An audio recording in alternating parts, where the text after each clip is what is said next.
soy Noemí Rodríguez de viviendoconsciente.com y hoy tenemos una nueva entrega de nuestras charlas conscientes.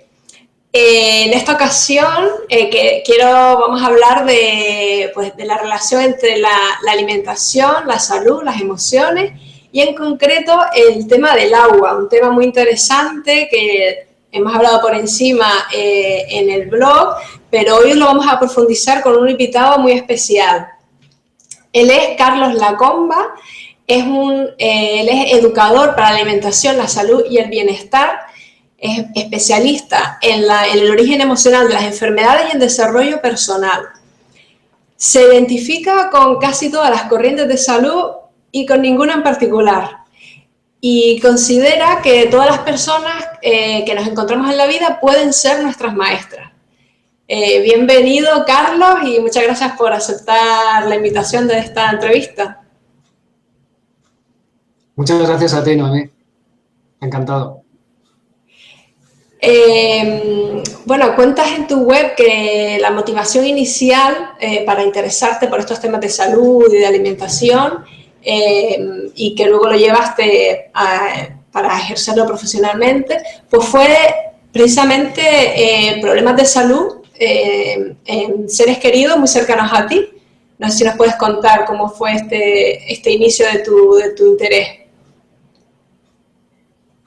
Pues efectivamente, el empezar a perder a mis familiares más cercanos ya con 10 años, que fue mi abuelo materno, el primero que yo vi así como de cerca, con el espectro de la enfermedad ya en su cuerpo, fue algo que inicialmente me marcó y luego, pues sobre todo la muerte de mi madre, cuando tenía 12 años, que falleció de cáncer. Ha habido varios cánceres también en mi familia, el de mi tía Isabel, que fue como mi segunda madre, el de mi propia hermana. Entonces, bueno, el vivir tan de cerca el sufrimiento que comportan estas enfermedades tan penosas me hizo por de pronto sentir miedo, ¿no? y buscar algo en esta vida que pudiera evitarme un destino tan fatal como ese. Porque bueno, yo había oído muchas veces que de algo hay que morir, pero pensaba que si podemos elegir, ¿por qué morir de esa manera, ¿no? Si quizá pudiera haber una manera de evitarlo. Esto es lo que pensaba yo ingenuamente y de un modo muy adolescente en aquella época, cuando yo tenía pues 12, 13, 14 años. Pero luego con el tiempo descubrí que efectivamente había un camino, pues que era el camino de la autoestima. Ya no solo de comer bien o de llevar hábitos de vida saludables, sino lo que implica la autoestima. El amarse uno a sí mismo, el respetarse, el tratarse bien en todas las facetas posibles y en cada momento de la vida. Eso es lo que yo entiendo que realmente nos mantiene alejados de la enfermedad. Incluso más que el llevar una vida saludable. Sobre todo y especialmente, lo que nos aleja de la enfermedad es mantenernos alejados del conflicto. Ya sean conflictos con otras personas o conflictos internos con nosotros mismos, por carencias que podamos tener o por lo que sea. Wow, vaya aprendizaje. Que todo esto que estás comentando supongo que es lo que te llevó a profundizar en ese origen de las enfermedades que tú dices que no radica en lo físico, sino en el plano psicoemocional o psicoespiritual, ¿no? Aunque en lo físico tiene que darse pues algún condicionante, ¿no? De hábitos de vida o de genética o demás. Si nos puedes contar un poco más sobre eso. La verdad es que veo que te has informado muy bien sobre mi punto de vista y que casi lo dices como si lo pensaras. Con lo cual no tengo mucho más que añadir. Tú lo has dicho muy bien. Efectivamente, la parte más importante, la que desencadena el proceso de la enfermedad, es el plano psicoemocional. pero ese plano necesita un pretexto o una excusa, por así decirlo, para poder manifestarse en el plano corpóreo. Y esa excusa pues podrían ser los agentes químicos, los pesticidas de los alimentos, los comestibles, los aditivos alimentarios, las radiaciones ionizantes, determinados hábitos tóxicos que pueda tener la gente, ¿no? Todo eso, para la mayoría de la gente, es lo que provoca las enfermedades. Lo que yo sostengo, y otros profesionales como yo sostenemos, es que eso no es un factor determinante. No es que no sea importante, es muy importante, pero no es determinante.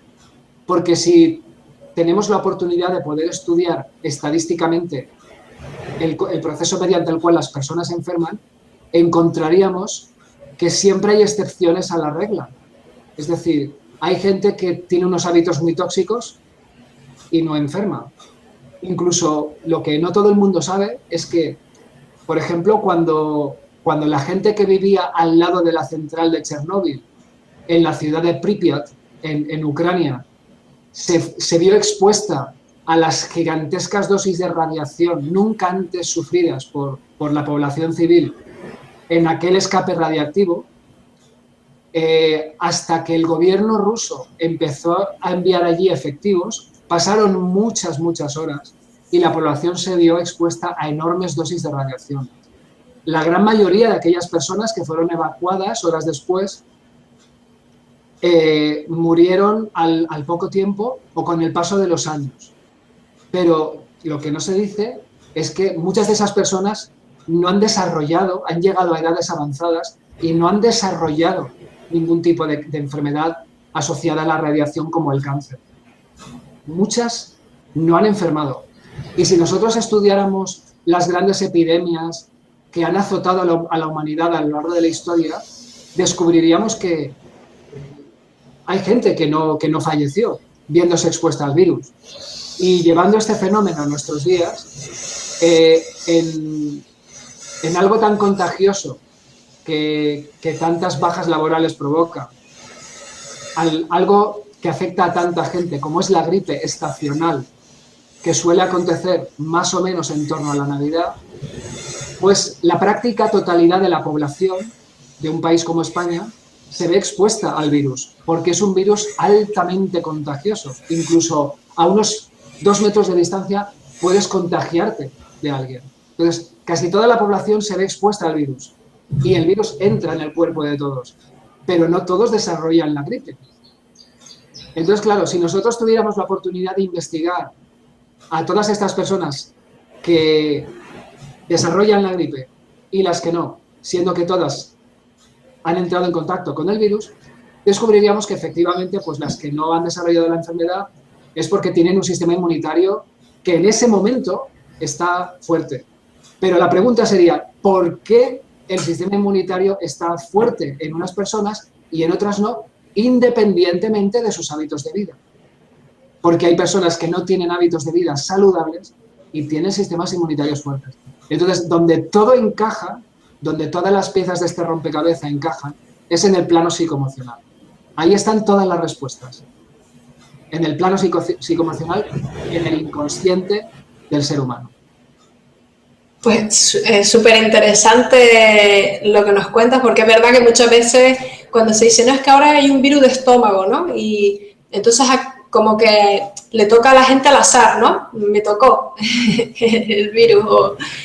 Y a veces yo lo he vivido, por ejemplo, estar con mi pareja y ella desarrollar este virus del estómago y yo no. Por ejemplo, siendo que compartimos un espacio común, nos besamos, ¿no? Con lo cual el virus ha entrado en mi cuerpo sí o sí, ¿no? Y a lo mejor en otro momento puedo haberme yo resfriado y ella no. ¿Y por qué? ¿No? Claro, la respuesta fácil es no, porque, bueno, tú en ese momento tu sistema inmunitario está fuerte y puede combatir el virus, que de hecho es así. Pero habría otra pregunta más y es ¿por qué en ese momento uno sí y el otro no? Y la respuesta a eso está en el plano psicoemocional. El que está en el conflicto es el que enferma. Y conflicto, en el caso de un resfriado, pues puede ser, por ejemplo, una situación un tanto estresante que vives, que te causa un malestar y que ese malestar no lo expresas hacia afuera. Te lo guardas, se queda ahí dentro. Te intoxica, te debilita y el sistema inmunitario sufre las consecuencias. Entonces ese enemigo hostil entra en ti y se hace fuerte dentro de ti. Claro, verdad que incluso hay ocasiones en las que sí está, digamos, en la sabiduría popular de cuando te dan un disgusto, ¿no? Y se te cierra el estómago, ahí sí que lo vinculamos, pero hay otras ocasiones, pues estamos totalmente desconectados, ¿no? De esa vinculación que existe en lo que viven nuestras emociones, con nuestro físico, nuestro cuerpo. Cuando a mí me llama alguien para solicitar cita en mi consulta, y a veces ocurre pues que a lo mejor te alargas un poco en la conversación o es una persona que te viene recomendada de alguien que te conoce y ves que ya por teléfono se establece una cierta confianza, que la persona a lo mejor ya ha leído algo sobre mí o le han contado y sabe un poco de qué va mi trabajo, lo que yo trato en la consulta. En esos casos donde yo ya conozco un poquito cuál es la predisposición de la persona, muchas veces conforme entra por la puerta y ya empezamos a hablar, pues lo primero que le pregunto es, bueno, cuéntame cómo está tu vida, ¿no? Que cuando empezaste a tener esta enfermedad o estos síntomas, ¿qué estaba ocurriendo? ¿Dónde estaba el problema? ¿Dónde estaba lo que a ti te causaba el malestar, ¿no?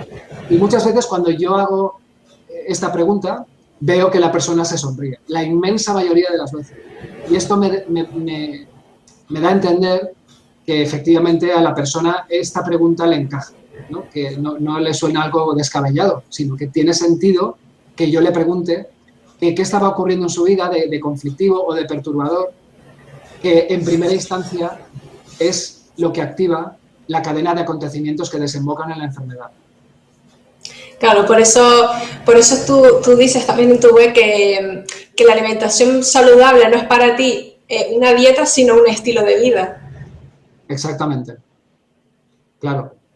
Una dieta, tal como se entiende comúnmente, es un cambio o una modificación en los hábitos alimenticios para conseguir un propósito, que normalmente tiene que ver con la salud y la mayoría de las veces con perder peso. Pero en realidad, hacer dieta es antinatural. Eso es algo que no es sostenible en el tiempo, porque normalmente las dietas implican restricciones, limitaciones, y realmente no se trata de eso. Se trata de tomar conciencia de qué alimentos nos vienen bien por nuestra propia fisiología humana, que apenas ha cambiado en 800.000 años, prácticamente no ha cambiado nada, y ver dentro de lo que nos ofrece la vida moderna, pues aquello que sea más saludable, teniendo en cuenta también los gustos de cada uno. Lo inteligente, desde mi punto de vista, es aunar el sabor delicioso o exquisito de un plato que ha sido cocinado con amor, con el conocimiento que nos permite reconocer y saber en cada momento qué es lo saludable y qué es lo más adecuado para nosotros. Qué bueno, sí, coincido. Y también teniendo en cuenta que todo a una dosis adecuada puede ser saludable. Y todo lo saludable a una dosis inadecuada puede ser muy dañino. El sol, que es la primera fuente de vida en el planeta Tierra, el astro rey, el gran padre celeste, que nos da la vida y que fecunda la madre tierra, puede ser letal, puede ser muy dañino, puede ser tremendamente cancerígeno, cuando no se toma adecuadamente, cuando no se toma inteligentemente, cuando no se toma con sentido común. Pero cuando el sol se utiliza de manera terapéutica, puede sanarnos de cosas físicas, mentales y emocionales. Porque no hay nada en la Tierra que sea más poderoso que el sol. Claro, que al final todo es cuestión de equilibrio, ¿no? ¿Cómo? Sí, perdón. No, que te iba a decir que lo mismo podríamos decir del zumo de limón o de cualquier cosa que pensemos que es saludable, ¿no? Claro, que la cuestión es el equilibrio, ¿no? En Correcto. definitiva. Efectivamente. Y hay una cosa interesante que me gusta de tu forma de trabajar y de cómo ves las cosas, que es que no te conformas con las teorías, sino que si descubres algo interesante lo llevas a la práctica, ¿no? Lo experimentas. ¿Cómo es eso? Que lo llevas todo a la experiencia. Quizá tú alguna vez hayas contratado los servicios de un electricista o de un fontanero. Cuando es una persona capaz, cuando es una persona que tiene pericia, llega a tu casa, tú le comentas qué es lo que ha ocurrido, pues si se trata, por ejemplo, de una avería eléctrica, y entonces esta persona, a lo mejor en muy poco tiempo, es capaz de encontrar cuál es la causa, ¿no? Y decirte con mucha seguridad, el problema está aquí. Que una persona, que un técnico, sea capaz de hacer eso, no es ya tanto debido a lo que ha estudiado, sino a la experiencia que tiene. Y para mí esto es lo importante, la experiencia, ¿no? Cuando en algún momento he leído algo o me ha llegado alguna información, ¿cómo puedo yo saber que eso es tal como se dice? ¿Cuál es la manera más segura de saber si eso es así o no lo es? Pues la verdad es que, bueno, tener fe en lo que otros te cuentan o en lo que lees está bien, pero yo creo que todavía hay algo mejor, y es poder experimentar eso que tú lees para poder comprobar que efectivamente es así. Y cuando esa experiencia tuya la trasladas y la contrastas o la propones a otras personas y el feedback que te dan es que efectivamente esto funciona, eso es ciencia empírica. Eso ya no es una teoría, ya no es algo que he leído o me han contado. Eso es ya sentar cátedra a través de la experiencia de muchas personas. Claro, sí, sí, sí. Tiene todo el sentido y además va en la línea de esta idea de que todos somos nuestros propios maestros, ¿no? Si podemos, si aquello que descubrimos, que escuchamos, que alguien nos cuenta, que nos cuadra, ¿no? Aquello sintoniza con nosotros, pero si además lo experimentamos, lo vivimos y lo contrastamos con otras personas de que efectivamente aquello es así, sí podemos tener nuestra propia opinión de las cosas, nuestro propio criterio. Efectivamente. Y bueno, en esta experimentación que a ti te gusta llevar a cabo, quiero que hablemos un poco del tema del agua. Yo sé que tú has experimentado con este tema muchos años y me gustaría que nos contaras qué es lo que ocurre con el agua que bebemos, qué le pasa, por qué se habla tanto de ello. Con el agua que bebemos se da una situación un poco surrealista. Y es que pagamos impuestos, y concretamente en Valencia, muy altos. Imagino que en Canarias el agua tampoco será barata. Pagamos impuestos por tener en nuestro grifo, al alcance de la mano, cómodamente, un agua que se supone que es potable. Pero claro, toda discusión que se alarga en el tiempo termina convirtiéndose en una discusión semántica. Habría que definir entonces lo que es potable. Y a lo mejor ahí también esto entroncaría con el concepto de veneno. ¿Qué es veneno? ¿No? Por ejemplo, los aditivos alimentarios, ¿son venenos o no lo son? Si entendemos que algo te mata lentamente o rápidamente, da lo mismo si es lento o es rápido. Te mata. Entonces, ciertas sustancias químicas tóxicas, como ciertos aditivos alimentarios, a la larga pueden matarte. El azúcar blanco refinado no te mata de una vez, pero sí con el paso de los años. Pues el agua del grifo de muchas zonas de España, quizá no tanto de Madrid, que tienen un agua privilegiada, pero sí en el Levante español, por ejemplo, pues es un agua de ínfima calidad. Es un agua que ya no es que tenga cloro, es que tiene también muchos residuos. Es cierto que el cloro mata eficazmente los microorganismos patógenos que hay en el agua de uso doméstico. Pero, primero, no elimina los cadáveres de esos microorganismos que mata. Y con la misma eficacia que mata esos microorganismos, mata también la flora intestinal.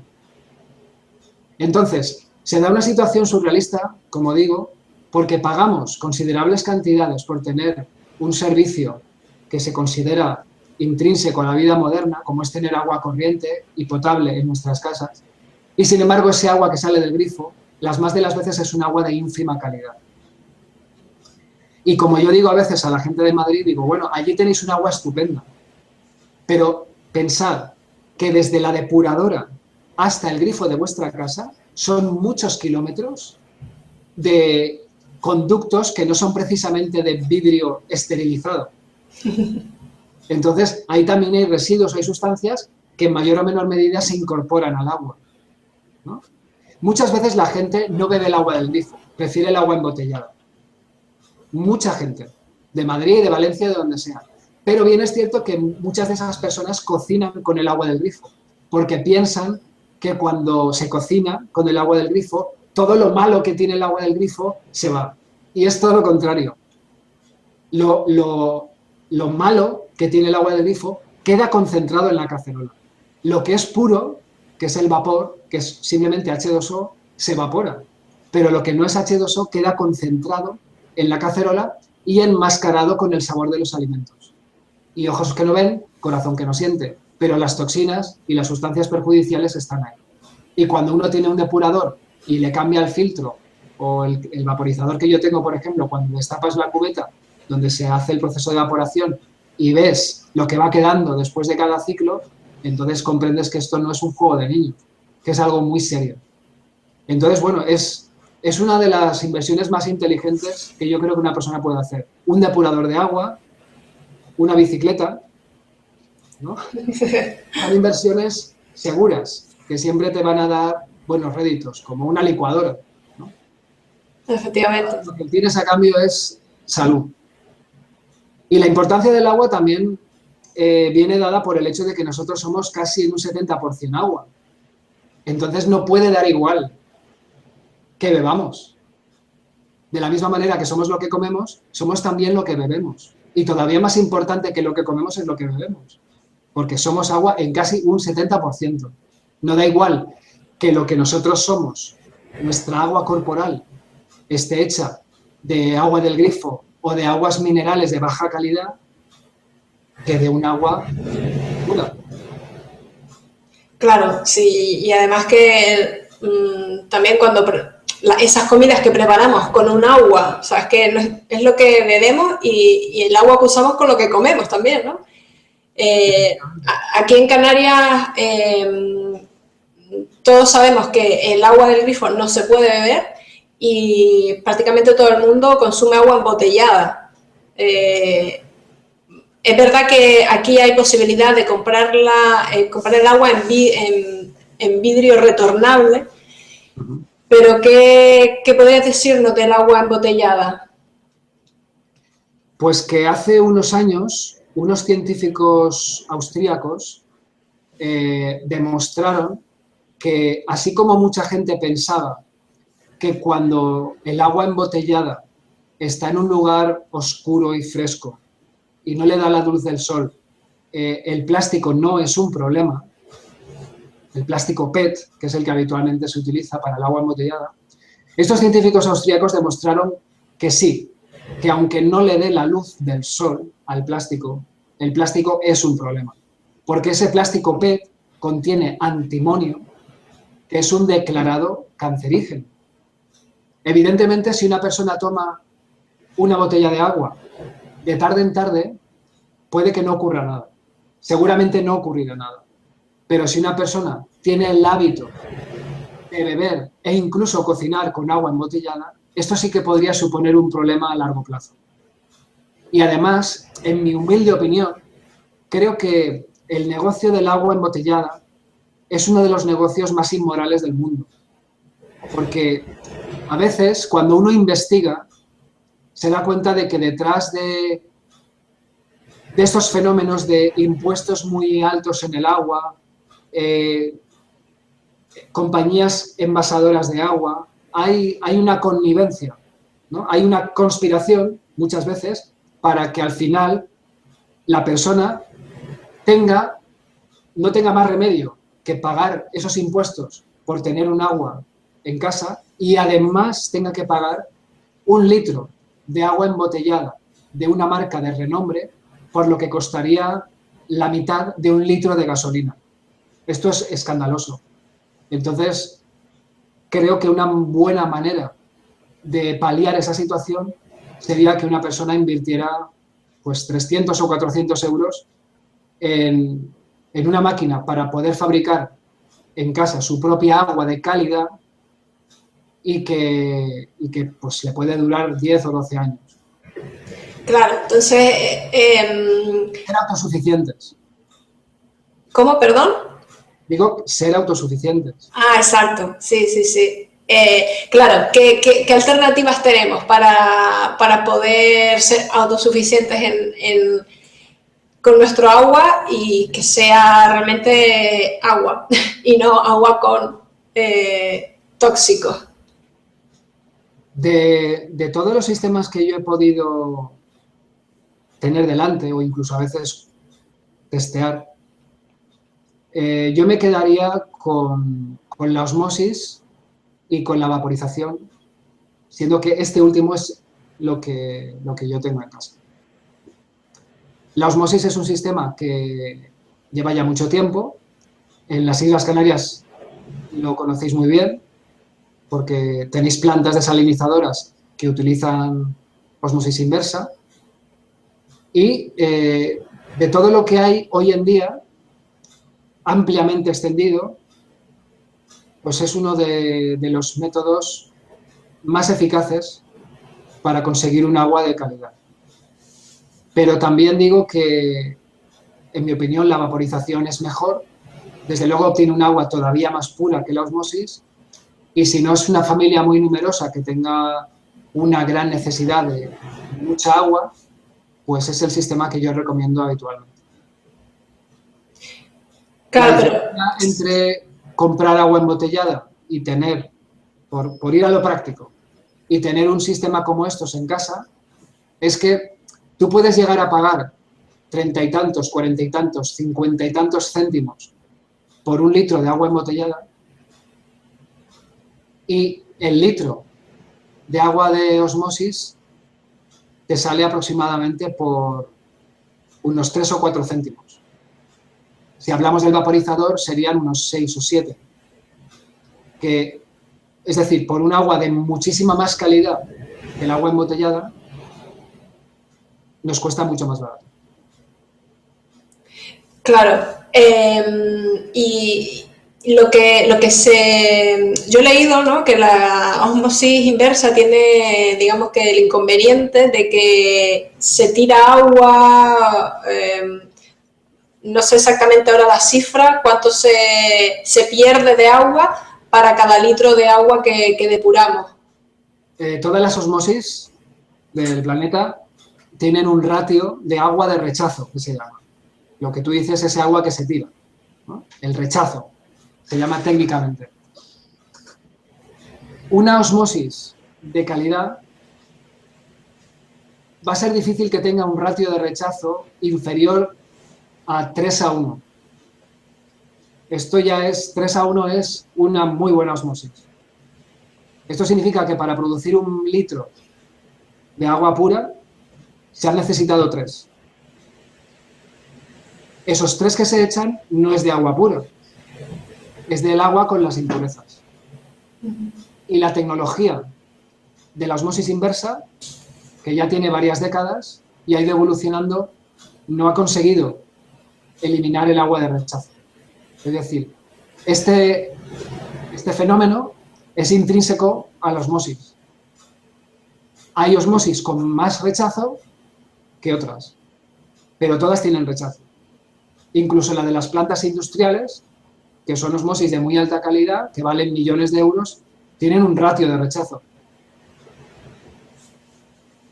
Mucha gente lo que hace es reconducir, cuando se hace la instalación de la osmosis en casa, reconducir el agua de rechazo de manera que en vez de irse por el desagüe del fregadero, pues se puede llevar, por ejemplo, a las cisternas de los cuartos de baño, o se puede llevar a un depósito si uno vive en un chalet o en una casa en el campo, y ese agua se puede utilizar pues para regar plantas o para las cisternas, etcétera.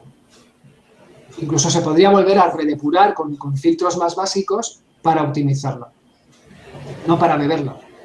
Pero la osmosis es eso, no te puedes escapar de eso. La osmosis implica un agua de rechazo. Inconveniente que no tiene la vaporización. En la vaporización, de cada mililitro de agua que vaporizas, obtienes 1 mililitro de agua pura. No hay ninguna pérdida. Es un circuito cerrado y tanto volumen de agua que se evapora y se condensa, pues es lo que al final tienes. No hay pérdida. Esta es una de las grandes ventajas de la vaporización. Aparte de que, bueno, a mí me gusta porque lo llevo usando desde hace muchos años, pero también porque la vaporización reproduce fielmente el ciclo de depuración del agua en la naturaleza. La naturaleza, ¿cómo depura el agua? Pues el sol la evapora de mares, ríos, lagos, la condensa en las nubes, ese vapor puro se va aglutinando y cuando ya alcanza una masa determinada, pues precipita en forma de lluvia. También tengo que decir que hoy en día, lamentablemente, el ciclo de la depuración del agua en la naturaleza mediante la evaporización y las nubes ya no es lo que era hace 300 años o antes de la revolución industrial. Hoy en día, la atmósfera del planeta Tierra está en mayor o menor medida contaminada y cuando ese agua va cayendo de las nubes hacia el suelo, tiene un recorrido, un itinerario y también va arrastrando partículas en suspensión, muchas de ellas tóxicas. Entonces, hoy en día ya no es como antes. O sea, incluso los reductos más vírgenes del planeta, como la Antártida, están también contaminados. Hay restos de contaminantes en las aguas, en la grasa de los animales, en los peces, en los osos polares, en los pingüinos, incluso en los reductos más vírgenes del mundo. Entonces, la pureza hoy en día, a la hora de conseguir un agua de calidad, la podemos obtener en casa, con estas máquinas. Y pues háblanos un poco de, cuando hablas del sistema de vaporización, ¿qué es en concreto? ¿Cómo funciona este sistema? ¿En qué consiste? Pues es muy simple, es decir, es un recipiente, más o menos de este tamaño, que tiene una cubeta de acero inoxidable con una resistencia eléctrica debajo. En esa cubeta colocamos el agua del grifo y encima de este recipiente se coloca un cabezal que contiene un serpentín, un tubo arrollado y un ventilador que enfría ese tubo. Entonces, cuando la resistencia calienta el agua, la convierte en vapor, ese vapor entra al serpentín como un alambique y el serpentín, que está enfriado por el ventilador, condensa el vapor. Y ese vapor se va condensando y cae gota a gota a un recipiente colector donde se almacena el agua completamente pura. Es exactamente igual que un alambique y es exactamente igual que lo que hace la naturaleza. Yo cuando he estado... No tiene más historia. Realmente, cuando tú desmontas un vaporizador, es casi tan simple como el mecanismo de un botijo. Claro, es una de las cosas que a mí me encantó de este sistema, es pues la sencillez, que es que al final en la vida lo más sencillo al final es lo que por lo menos a mí me resuena más. Y claro, y como dices tú, que reproduce ese sistema que ya la misma naturaleza hace para producir el agua pura, entonces pues que me encaja mucho, ¿no? Y bueno, ¿qué beneficios tendría beber este agua pura tal y como la produce la destilación o la vaporización? Cuando el agua ya está almacenada en ese recipiente colector, cuando ya ha precipitado, ya la hemos recogido, acto seguido es recomendable hacer lo mismo que hace la naturaleza con el agua de lluvia. Es decir, cuando el agua de lluvia cae al suelo, arrastra minerales de la tierra, de las piedras, de las rocas. Esto es lo natural.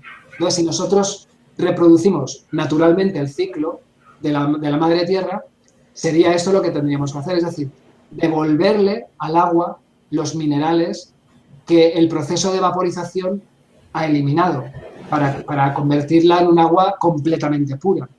Y eso es algo muy simple, se puede hacer de distintas maneras. Hay gente pues, que en ese recipiente colector coloca algunas piedras de río, por ejemplo. Yo lo que utilizo es agregar una pizca de sal del Himalaya, o puede ser sal marina natural, indistintamente.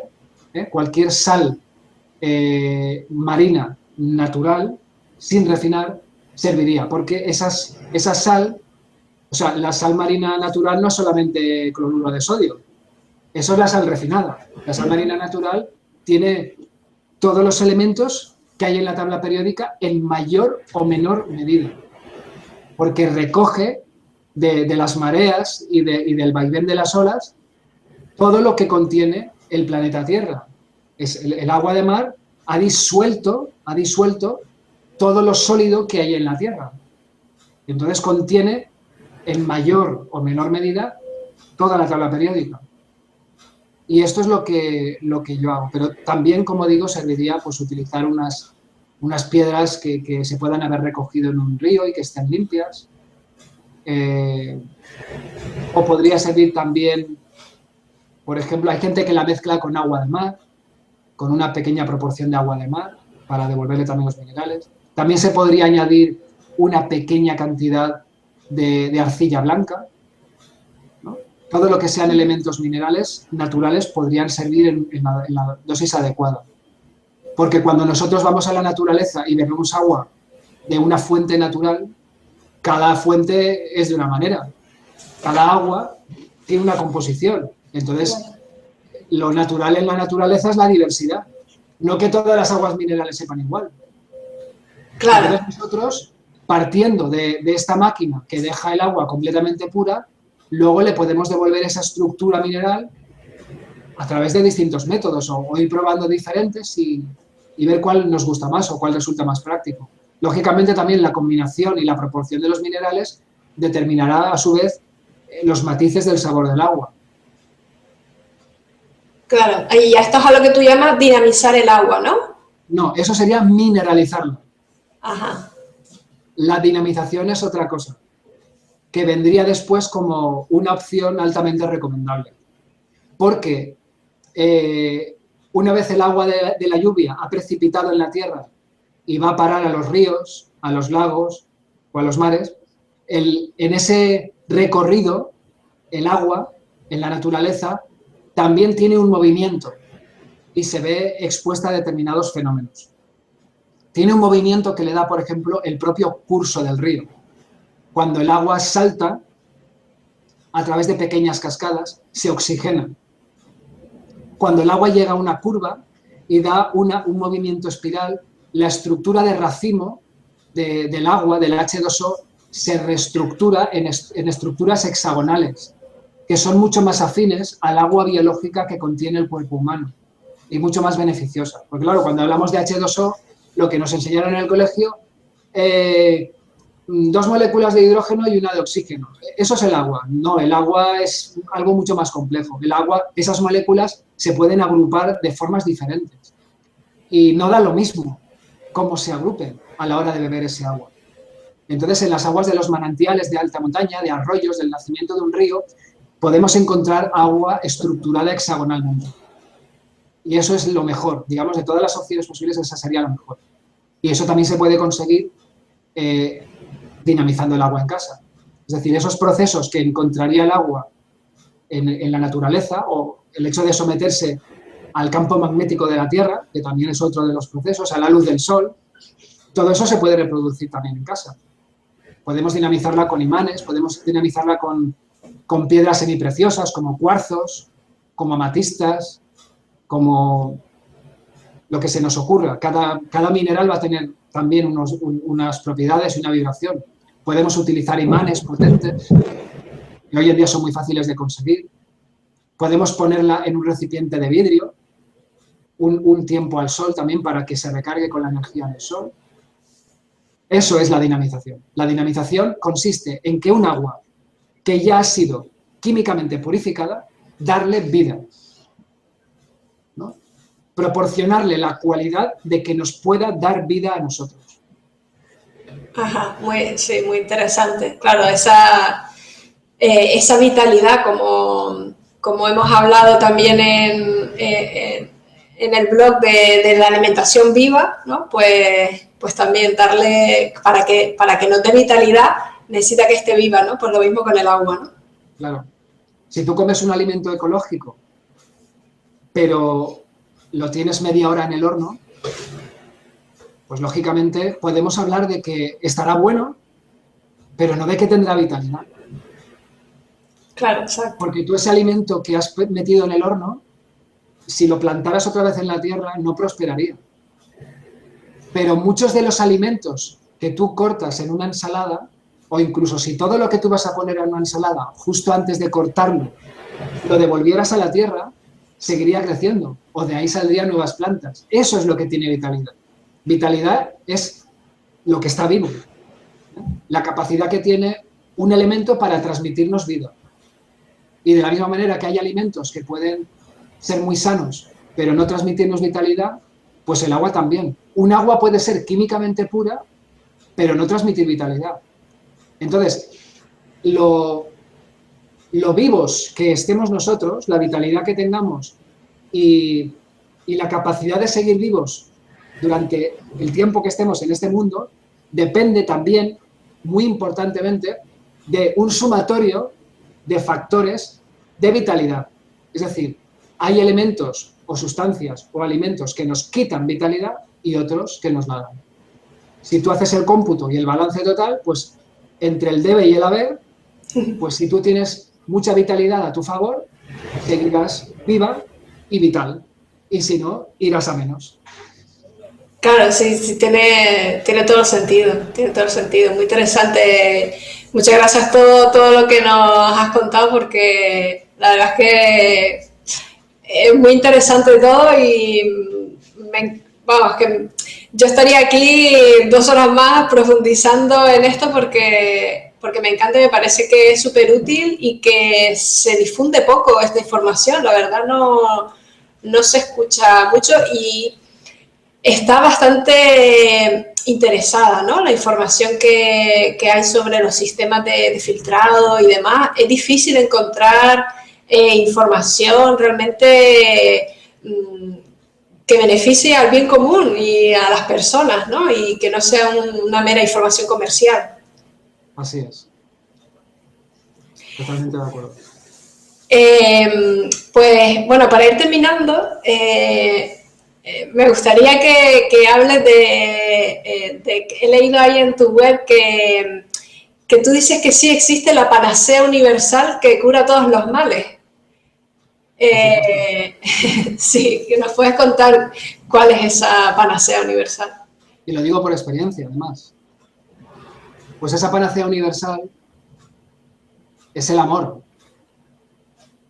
Pero no ya tanto ese amor en el que muchas veces se piensa que es un amor que recibimos de los demás, de nuestros padres, de nuestros hermanos, de nuestra pareja, sino el amor que uno cultiva y desarrolla hacia sí mismo, en forma de autoestima. Esa es la panacea.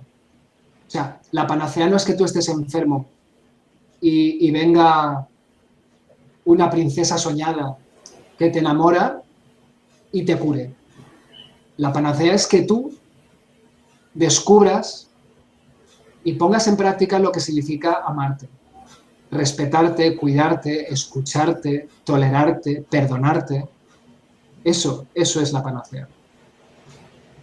Si partimos de la base de que desde cierto punto de vista todas las enfermedades son el resultado de un alejamiento de lo que nosotros somos, de nuestra propia esencia, que es sabiduría y amor, en la medida en que nos reconduzcamos hacia la sabiduría y el amor, pues tanto antes nos recuperaremos y nos curaremos. Vamos, me encanta lo que dices, estoy totalmente de acuerdo. No sé si por ahí iría, ¿qué le dirías tú a alguien que quiere cambiar su estilo de vida, a un estilo de vida más saludable, pero no sabe cómo hacerlo, por dónde empezar? No sé si iría por esta panacea. Pues mira, la verdad, Noemí, es que lo que yo le diría a alguien que quiere mejorar su estilo de vida o sentirse mejor es que contacte conmigo, que lea mi libro, que vaya a mi web, porque hay gente muy válida haciendo cosas estupendas. Pero yo puedo hablar honestamente de lo que yo hago y de lo que yo he vivido, de mi experiencia, ¿no? De eso es de lo que yo puedo hablar con legitimidad moral cuando me pongo delante de alguien. Entonces, si a mí me ha funcionado, ¿no? Y a las personas que han venido a mis cursos o a mis conferencias o a mi consulta les ha funcionado, ¿por qué no le iba a funcionar a esa persona? Es decir, es verdad que cuando uno está en ese camino de búsqueda o de ir recabando información y no sabe qué hacer, esto me lo encuentro mucho, pues claro, uno siente que necesita un guía, asesoramiento, ¿no? Ha habido gente, sobre todo en los últimos tiempos, curiosamente, que ha venido a mi consulta y me decían, es que tú para mí eres un guía. Y bueno, hasta cierto punto no me disgusta verlo así, ¿no? Porque hoy en día también hay una palabra muy de moda que es facilitador. Sería como el que te lo pone fácil, ¿no? Pero lo de guía también me gusta, ¿no? Orientar, guiar a la gente, digamos, proponiendo, haciendo una serie de propuestas basadas en una experiencia positiva y luego que cada uno decida libremente, ¿no? Porque al final es un camino intransferible, es una elección personal. Claro, es lo que decíamos al principio, ¿no? Que cada uno luego tiene que pasarlo por sí mismo y establecer su propio criterio en base a eso que esa información que tú les puedes proporcionar, basada en tu experiencia y demás, pero que luego cada uno tiene que ver cómo eso lo encaja en su persona, ¿no? Y bueno, y entonces, ¿cómo podríamos, alguien que esté interesado, cómo puede ponerse en contacto contigo? ¿Por dónde andas? Bueno, pueden contactar conmigo por teléfono. No sé si luego esto tú lo vas a poner en algún sitio o tienes Sí, esa yo lo posibilidad. pondré en el artículo del blog donde está este vídeo, pondré toda la información de contacto que tú nos quieras dar. Pues eso, pueden contactar conmigo por teléfono, por correo electrónico o a través de mi página web. Cualquiera de esas formas me parecerá bien. Vale, que tu página web, que recordamos que es saliment.es, ¿verdad? Efectivamente. Bueno, y para terminar, una pregunta, ¿qué es para ti vivir consciente? ¿Qué es para mí vivir consciente? Pues bueno, yo diría que en mi caso sería algo hacia lo que tiendo. Pero claro, la plena conciencia no sé si es de este mundo. Yo estoy ahí, pues, me gusta pensar que ganando algunos puntos, conforme pasa el tiempo, sí que tengo la sensación de que voy evolucionando, porque cuando miro atrás algunas veces, veo mi pasado, me veo a mí mismo en el pasado, pues veo que las cosas van cada vez mejor. Y bueno, supongo que eso también me acerca a cada vez tener más conciencia de más cosas, ¿no? Por lo menos ganar puntos, pero aún queda camino por recorrer. Claro, sí, si no, no estaremos aquí ya, ¿no? Si estuviera ya todo hecho, Estaríamos en otra parte, seguramente. seguramente. Pues bueno, Carlos, muchas gracias por esta entrevista, la información que nos has dado y por aceptar esta invitación y bueno, te deseo lo mejor en tu trabajo y con la ayuda que ofreces a los demás. Pues muchas gracias a ti, Noemí. Ha sido un placer y un gusto compartir. Muy bien, pues nada, hasta otra. Espero que nos podamos conocer en persona en alguna visita que haga por Valencia. ¿O yo a las Canarias? Exactamente, sí, sí. Pues nada, hasta otra. Hasta pronto. Chao. Chao.